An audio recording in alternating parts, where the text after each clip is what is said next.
চারটি শব্দ দোয়া কবুলের চাবিকাঠি। যাদের দোয়া কবুল হচ্ছে না, এই চারটি শব্দ বেশি বেশি পড়বেন, কেননা এই চারটি শব্দই আল্লাহর কাছে সবচেয়ে বেশি প্রিয়। ইবনে আব্বাস রাদিয়াল্লাহু তাআলা তিনি জানিয়ে দিয়েছেন, আল্লাহ পাক রব্বুল আলামিনের কাছে চারটি বাক্য প্রিয়।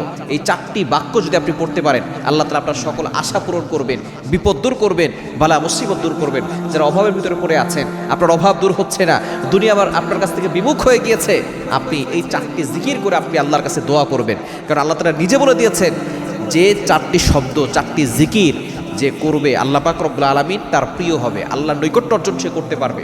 কেননা যে আল্লাহকে স্মরণ করে, আল্লাহ তাকে স্মরণ করে। আল্লাহ তাআলা নিজে বলছেন 2 নম্বর পারা 2 নম্বর পৃষ্ঠার 10 নম্বর লাইন সূরা বাকারার ভিতরে আল্লাহ তাআলা জানিয়ে দিয়েছেন, ফাযকুরুনি আযকুরকুম, যে আমি আল্লাহকে স্মরণ করলো, আমি আল্লাহ তাকে স্মরণ করব। সুতরাং চারটি বাক্য। নাম্বার 1, 1 নম্বর হচ্ছে সুবহানাল্লাহ। এটা আমরা সকলে জানি না? সুবহানাল্লাহ, আল্লাহ তাআলার পবিত্রতার ঘোষণা করছেন। আল্লাহ যে পবিত্র সেটা আপনি বলছেন। আলহামদুলিল্লাহ, সুবহানাল্লাহ, আলহামদুলিল্লাহ, লা ইলাহা ইল্লাল্লাহ, আল্লাহু আকবার। নবীজি সাল্লাল্লাহু আলাইহি ওয়াসাল্লাম জানিয়ে দিয়েছেন, হাব্বুল কালামি ইলাল্লাহি আরবা, চারটি বাক্য আল্লাহর কাছে সবচেয়ে বেশি প্রিয়। তার ভিতরে সুবহানাল্লাহ, আলহামদুলিল্লাহ, লা ইলাহা ইল্লাল্লাহ, আল্লাহু আকবার। সুতরাং এই বাক্য চারটা বেশি বেশি পড়বেন।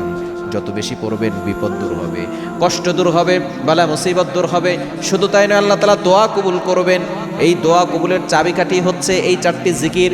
তাহাজ্জুদের সময় আপনি শেষ রাতে উঠে আপনি আল্লাহর কাছে এই চারটি জিকির বেশি বেশি করবেন, আল্লাহর প্রশংসা করবেন, এরপরে আপনি দোয়া করবেন, দেখবেন আপনার সকল দোয়া কবুল হয়ে যাবে এবং সকল আশা আল্লাহ তাআলা পূরণ করে দিবেন।